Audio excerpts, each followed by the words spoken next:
Amis dionysiennes, amis dionysiens, amis pierrefitoises, amis pierrefitois, bienvenue dans le 4e épisode du On s'en mêle show. En tout début, je tiens encore une fois à faire un gros big up et une grosse pensée à notre animateur en chef Kissi Matuidi, qui, on l'espère, va pour le mieux et nous rejoindra très prochainement pour accueillir nos prochains invités. Pour cette 4e émission, nous avons l'honneur et le plaisir d'accueillir Salim Dabo. Salim, bienvenue, enchanté. Merci. Enchanté. Salim, tu es le fondateur de l'association Univers Project 93, Exactement. dionysien du quartier La Plaine. Tu viens de me dire que tu es né à Paris dans le 20-2, 18e arrondissement, on représente, et tu es à Saint-Denis avec nous depuis l'âge de 10 ans. Ben voilà, Salim, on se connaît, on entend pas mal parler de toi. Si tu peux nous dire, toi, un petit peu qui tu es et te présenter. À toi la parole. Avant Salim. tout, merci beaucoup de l'invitation. Bah, je t'en prie. Moi, c'est Salim Dabo, on me surnomme le maire des banlieusards depuis maintenant 4 ans. J'ai créé l'association Univers Project qui accompagne des jeunes à trouver sa voie et à croire en ses rêves. Quand je dis ça, ce soit dans l'insertion professionnelle, que ce soit dans l'éducation de rue ou dans l'éducation culturelle ou politique. Et pour moi, c'est vraiment d'éveiller les consciences. Depuis 4 ans maintenant, on œuvre pour ça. On est placé à la Plaine Saint-Denis, où on touche énormément de jeunes sur les alentours. Parce qu'on inspire quelque chose, on incarne quelque chose quand on surnomme le maire des banlieusards, où on doit toujours montrer le bon exemple et l'espoir pour ces jeunes-là. Le maire des banlieusards, effectivement, un article dans Le Monde, une célébrité, une résonance dans ta ville et sur ton territoire. Depuis pas mal d'années, on a une mairie qui a mis à mal pas mal de choses sur notre territoire et puis demain, on espère que les choses vont changer. Donc déjà, un peu en termes de constat, qu'est-ce qui a été abîmé pour toi ces dernières années? Et justement, pour l'avenir, qu'est-ce que tu voudrais voir un peu s'améliorer pour demain? Exactement. Avant tout parce que faut prendre énormément de recul sur la politique locale, où même moi j'ai constaté, où j'ai vécu aussi ce constat en tant qu'acteur engagé sur la ville de Saint-Denis. Le constat est aussi assez négatif envers l'éducation de la jeunesse, parce que je suis focus et je ne voudrais pas m'éparpiller sur tous les sujets, mais sur le constat de la jeunesse, comme on le disait, c'est que les fermetures d'antennes jeunesse, les relations entre les animateurs et les fonctionnaires et les institutions envers la jeunesse, elle est fracturée, il y a une rupture. Et en fait, ce constat-là, je l'ai fait via au réseau, où j'ai énormément tapé sur Mathieu Hanotin, et c'est aussi mon plus grand regret. Parce que je pense que la politique, c'est une sorte de diplomatie. Et que mais t'es diplomate, tu l'as pas tapé physiquement. Non, tu l'as tapé verbalement, tu l'as interpellé. Non, sur les réseaux, comme je disais, je l'ai interpellé. Mais en fait, il y a une manière d'interpeller. Et nous, les jeunes, on était sur une crise où on voulait revendiquer quelque chose. C'est qu'on a besoin de ces espaces-là pour se rassembler, pour discuter, pour aussi essayer de briser ce plafond de verre entre les héritiers, les élitistes au niveau des quartiers favorisés. C'est vraiment de se rassembler et de créer de l'espoir. Et c'est là où Mathieu Hanotin, le maire actuel, ne l'a pas fait parce que il a constaté aux élections municipales de 2020 que ses électeurs ne sont pas les jeunes. Mais ce n'est pas aussi un prétexte aujourd'hui pour ne pas faire un programme pour ces jeunes-là. Parce qu'un jeune, il a plein d'idées, il a besoin de confiance, il a besoin d'être rassuré. Et moi, ce que je demanderais, c'est pour ça que je vais demander aussi à tous ces partis politiques, qu'est-ce qu'on fait et quel travail qu'on pourrait faire en commun avec ces institutions et ces jeunes. Parce qu'au lieu de supprimer ces antennes jeunesse, on parle d'innovation, on parle de création, d'inspiration. Et c'est aussi qu'on arrive sur un nouveau monde où il y a énormément de guerres, de la géopolitique qui nous touche également localement. Il faut le dire, je m'éparpille, mais je le dis, c'est que ces jeunes-là le ressentent. Et que nos pays aujourd'hui, et localement, quand tu vois un maire qui est déconnecté de la réalité, quand je dis ça, il est déconnecté de la réalité, c'est réel. C'est que je ne vais pas le descendre, mais c'est un constat aussi. Et ce constat-là, il faut le dire. Mais c'est aussi par l'échange, par la rencontre, et en étant au plus près des gens qu'on peut mieux mesurer la réalité. Exactement. Donc toi, ce que tu incites aussi, c'est peut-être, même si les uns et les autres ne votent pas, faut avoir connaissance de son territoire. Et justement, là-dessus, comment mieux avoir connaissance de ce territoire? Et comme tu dis, faut aussi être attentif, faut s'en mêler, mais en y mettant parfois la forme. Exactement. Donc toi, voilà, comment tu vois ça un peu pour demain? Tu disais qu'il faut pas que, en gros, même si tu veux pas voter et qu'il fallait s'en mêler, il faut voter. Pour moi, aujourd'hui, on est dans une nouvelle génération, grâce aux élections législatives de juin, où Emmanuel Macron a fait bouger les quartiers populaires, on a vu la force. Moi, je me dis clairement que les jeunes, ils doivent aller voter, ils doivent toucher ce quotidien. Parce que ce quotidien-là, c'est un cercle qui est vraiment fermé. Et que si on l'ouvre aujourd'hui au champ des possibles, on pourra avoir la possibilité de créer, d'être connecté avec des élus, avancer avec ces élus-là. Et je pense que c'est là la grande peur. C'est que cette grande peur, on ne veut pas éveiller ces consciences-là. Ces consciences-là, par exemple, moi, quand je me mets des bons et que je dénonce un truc sur mes réseaux sociaux où on est énormément sur Snap et sur Instagram, parce que c'est aussi ma génération où j'arrive à me connecter énormément, il y a des réponses. Il y a de l'espoir. Il y a des gens qui me disent, on vote pour qui? Je dis, je sais pas, moi. Je dis, pour l'instant, je sais pas. Bon, t'es maire, mais pas de maire déclaré. Non, exactement, mais non, pas maire. Je cherche pas à avoir carrément. Moi, je pense pas avoir une mandature en tant que maire ou un truc un jour. Je pense que moi, ce que j'ai envie d'incarner, c'est la voix citoyenne. C'est de dire des choses, d'être force de proposition. Et être conseiller peut-être des partis politiques, que ce soit des partis qui sont des forces montantes, mais qui nous écoutent, avant tout, qui écoutent les habitants. C'est ça notre priorité. Tu ne peux pas faire de la politique, par exemple, lancer des lois sans consulter la population. Moi, je pense que les habitants, ils ont un mot à dire dans tout ça. Et c'est là où on s'en met chaud.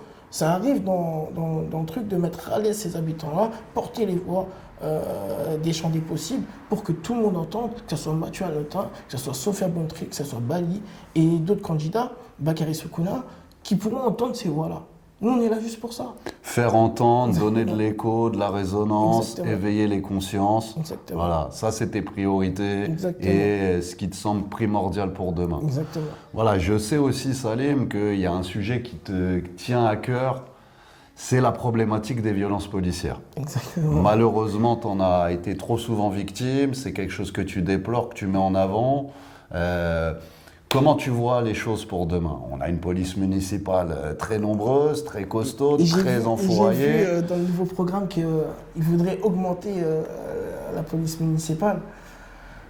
À vrai dire, je vais te dire sincèrement que, de base, je ne suis pas contre la police, mais qu'on n'est pas du gibier, que ce soit les Noirs ou les Arabes, qu'on vienne des quartiers populaires, nous ne sommes pas des gibiers. C'est pas parce que tu vas augmenter la police municipale qu'il y aura de la sécurité. La sécurité, elle passe à travers l'éducation, avant tout. C'est pas d'augmenter, avoir des armes, et au final, on fracasse des jeunes. Parce que déjà, de un, il n'y aura plus d'héritage pour la France et pour notre société. De deux, il n'y aura que des représailles et de la répression et de la violence entre la police et les quartiers populaires. Et c'est là, moi, j'en ai subi en tant qu'acteur associatif. Je ne vais pas me victimiser aujourd'hui, mais ce qu'on ne sait pas, c'est que nous, on a la force des médias indépendants. C'est que demain, s'il nous arrive un truc, on a les médias indépendants pour nous protéger. Et que nous, on n'est pas là pour un affront. Nous, on est des acteurs qui installent un équilibre entre la police et les jeunes, où on a énormément, par exemple, dans la police municipale, avec des chiens, avec des armes. Et déjà qu'on en a assez dans la police nationale, des armes et des matraques et des gazeuses, on augmente en fait la possibilité de l'augmentation des violences dans nos quartiers.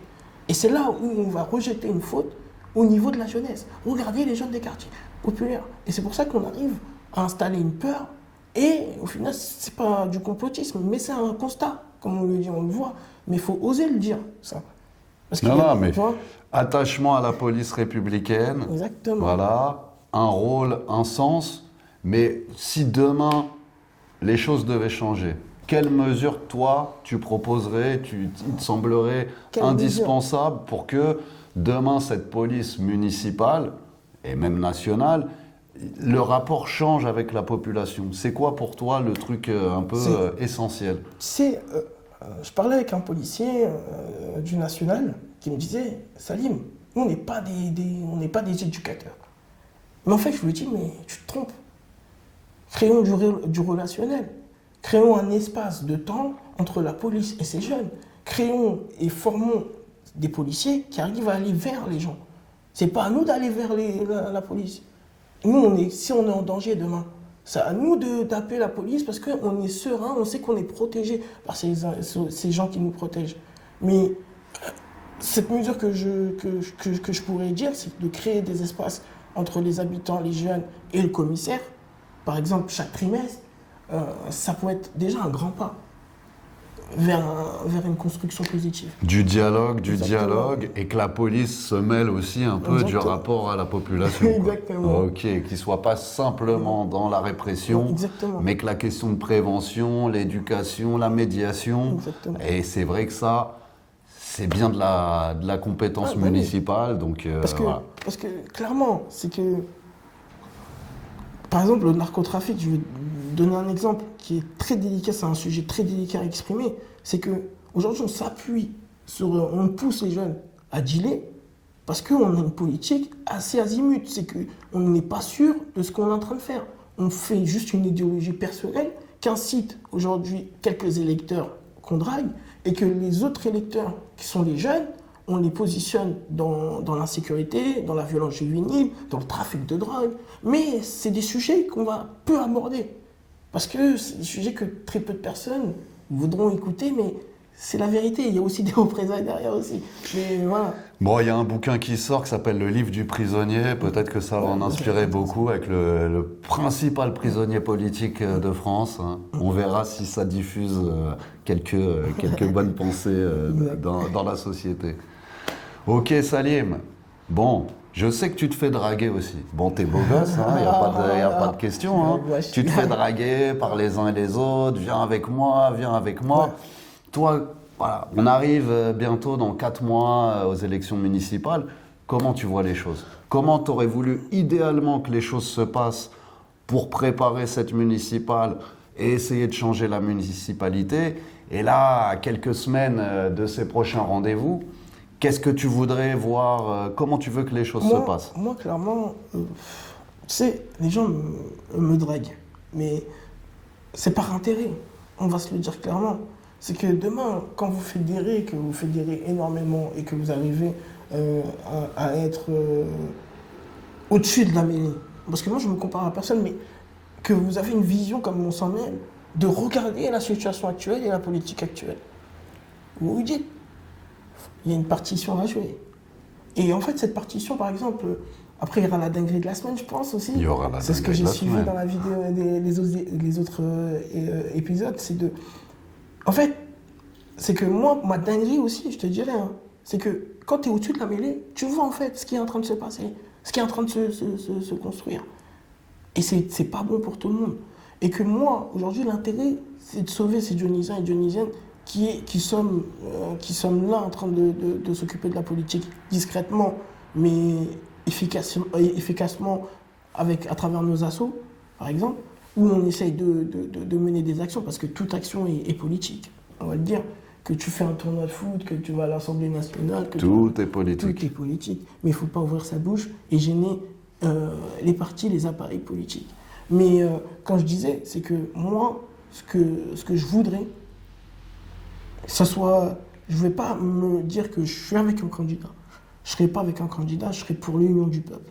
C'est que moi, l'union du peuple, c'est ma priorité. C'est important d'écouter les autres. C'est que les autres ont des choses à dire. On ne peut pas dire que l'autre a fait ci, l'autre a fait ça. Tu te rappelles de 2008, tu te rappelles de 2012. C'est ça qui nous divise énormément. Et nous, cette génération, on ne veut pas être cette responsabilité pour dire que c'est notre faute. Nous, on n'est pas là pour ça. On est, comme on va dire, on est une brigade et nous sommes une police de la politique. Brigadier Par Sabatier. exemple, j'avais fait la convention du Nouveau Front Populaire, je ne sais pas si tu l'as vu. Il y avait Olivier Faure, il y avait Clémentine Autain, il y avait Lucie Casté. Mais ça ne suffit pas, il y avait même François Ruffin. Mais tu vois, à travers cette convention, elle était bien. Mais il n'y a pas l'union de la gauche. Il manquait les partis communistes, il manquait le parti insoumis, il manquait énormément de partis pour lancer une dynamique face à l'extrême droite. L'union fait la force et face aux enjeux, tous responsables, unis. Voilà ce que tu défends. Exactement. Bon, bah super, Salim. Exactement. Comme tu le sais, dans l'émission On s'en mêle chaud, nous avons des rubriques régulières qui réapparaissent toutes les semaines. Une première, malheureusement sur des choses plus négatives, ça s'appelle la dinguerie de la semaine. Alors toi, Salim, cette semaine, de quoi tu as envie de nous parler en termes de dinguerie de la semaine? La dinguerie de la semaine politiquement, localement. Politiquement, localement, nationalement, qui s'est passé Même cette si c'est semaine, moi. qui s'est passé plus anciennement. La dinguerie. C'est toi qui as la main. Moi, je dis la dinguerie que j'ai fait là. Moi, ça me concerne. Bah vas-y. La dinguerie, c'est de faire une affiche, mettre 2026 et let's go, c'est parti. Parce que j'ai eu des appels à mort. J'ai fait une dinguerie. Mais c'est pas une dinguerie pour mon intérêt. C'est dire, oh, réveillez-vous, on est tous là. Et on est tous conscients. Et en fait, limite, les gens ils pensaient que j'allais me présenter en tant que maire. Je ferais partie du jeu, mais je ne serais pas maire. T'as aucune prétention, c'était pour réveiller les uns et les autres et appeler encore une fois, comme tu le disais, à ce besoin d'unité. Exactement. Parce qu'on sait bien que, la division, elle n'est pas très porteuse. Exactement. Et on a fait comme vous, les aînés aussi. On a créé aussi un tremplin qui est le mouvement Scène des possibles. C'est aussi d'avoir une génération qui est aussi un collectif qui pourrait aussi collaborer avec On s'en mêle, qui pourrait collaborer avec énormément de collectifs pour avoir cette union de la gauche. Et cette union, on a tous ces valeurs de la gauche. Ça veut dire que moi, je me dis clairement, cette mixité de mélanger ces partis, ça pourrait donner une puissance et être écouté au niveau des appareils politiques. Parce que plus on est nombreux, plus on est puissant. Et comme on dit chez nous, il faut se le dire dans On s'en mêle, la puissance respecte que la puissance. Et c'est pour ça que je suis hyper en mode électron libre, parce que j'ai envie de faire ça. Mais quand je serai vraiment positionné, tu vas plus me voir aller à gauche, à droite. Toi, tu mobilises pour le collectif. Tu es le sélectionneur, l'entraîneur pas qui dit Deschamps, pas de star, on veut pas, même si je l'aimais beaucoup, on veut pas de Zlatan, on veut pas de Neymar, Mbappé c'est bon, on n'en veut plus, ça c'est clair. Mais on veut une équipe. Exactement. On veut une équipe où chacun a son rôle, chacun a quelque chose à amener, à avancer. Exactement. Et c'est là où je parle de certains anciens. Je ne mettrai pas tout le monde dans le même lot parce qu'il y a des anciens qui sont bienveillants, mais regardez, il faut qu'un jour on prenne un recul et que pourquoi on est arrivé jusqu'à là? Parce qu'il y a énormément de gens qui veulent des mandats, une mandature, mais il n'y a pas que ça. Moi, par exemple, je rêve aujourd'hui de conseiller des appareils politiques au niveau national. Parce que si on arrive à avoir un programme assez stable et exemplaire, ça peut être un exemple pour le national, le programme. Parce que Sani, c'est quelque chose de grand. Et c'est voyant. Et la banlieue influence Paname, Paname influence le monde. Hein. Exactement. Tu vois. Très bien. Bon, bah voilà, rassembler, unir, Exactement. conseiller, influencer, mais sans aucune prétention personnelle, Exactement. juste le collectif, les idées, les projets. Franchement, il n'y a pas d'idée personnelle et de m'accaparer quelque chose. Moi, demain, si je mérite un jour d'accéder à un poste en politique, pourquoi pas, mais je le ferai à condition de travailler avec le peuple. Moi, c'est ça ma priorité. Et je suis fou de ça, parce que j'aime confronter mes idées, j'aime m'embrouiller, j'aime gagner, et je gagne toujours. Et je préfère gagner que le truc. Et 2026, voilà, moi, ce que je propose, c'est qu'on arrive tous à être rassemblés, que Mathieu Hanotin, en tous les cas, on ne sait pas quel candidat gagnera, parce que je ne sais pas, moi aussi, je te le dis clairement, là, sincèrement, je ne sais pas du tout, mais que tous ces appareils politiques nous écoutent. Tous ces appareils politiques nous écoutent. Eh ben, on va s'en mêler pour être écouté, être respecté, être entendu et gagner. Exactement. Parce que tu es un gagnant. Oui, toujours. Il faut gagner. C'est ça le plus important. Nickel. Bon, On va quand même aussi ressortir du positif de tout ça, même si tout ce que tu nous as dit était très positif. Hein. Mais comme tu le sais, on conclut toujours notre émission par le beau geste de la semaine. Encore une fois, localement, nationalement, récemment, plus anciennement, le beau geste, l'inspiration que tu as envie de mettre en avant à l'occasion de cette émission. Le beau geste de la semaine, franchement, je te dirais sereinement, le beau geste de la semaine, c'est le militant de Marseille. Parce que c'est là où il faut dire que les choses, c'est que parler n'est pas très bon, apparemment en politique. Et le beau geste, c'est qu'il a perdu son frère à travers un combat qu'il faudrait honorer et admirer et dire qu'on n'est pas tous en sécurité. Parce que combattre le narcotrafic, c'est vraiment quelque chose de dingue. Et je lui donne un grand respect et c'est le beau geste. C'est que l'engagement peut malheureusement avoir un prix fort. Exactement. Et comme tu le dis, à travers l'exemple de nos amis marseillais, ça montre que malgré tout ça, on reste debout et on continue d'élever la voix. Je suis d'accord. On continue de s'en mêler. Je suis d'accord. Mais ça serait quand même beaucoup plus intelligent et plus porteur que la question des représailles n'existe pas. C'est moche d'un côté, mais je pense qu'avoir le culot de parler du narcotrafic, de parler du clientélisme, de parler des choses qui sont évidentes et qui sont voyantes et qu'on n'ose pas parler, c'est beau. C'est là où moi je préfère, pas dire que tout est beau et tout est rose, mais je préfère voir des beaux gestes et des belles actions qui honorent l'égalité des chances. Parce que c'est là où il cherche à avoir l'égalité des chances, de construire à travers tout ça. C'est que lui, il veut déconstruire ce qui est mauvais. Et c'est là où on se pose des questions, réellement. Pourquoi aujourd'hui il a perdu un membre de sa famille et c'est son deuxième frère apparemment. Et ça touche. Et quand je vois que son combat, il y tient, il y a des sacrifices à faire. Le combat continue. Exactement. On s'en mêle. Le combat, on s'en mêlera encore et toujours. Encore merci Salim pour ta participation. On s'en mêle chaud, dans le show et dans la réalité, dans le terrain et demain dans d'autres instances. Exactement. On est là, prêt à s'en mêler. On s'en mêle. Encore une fois, merci pour votre écoute de notre 4e émission qui n'en appelle que des prochaines. On continuera encore et toujours de s'en mêler. Merci à vous. Merci.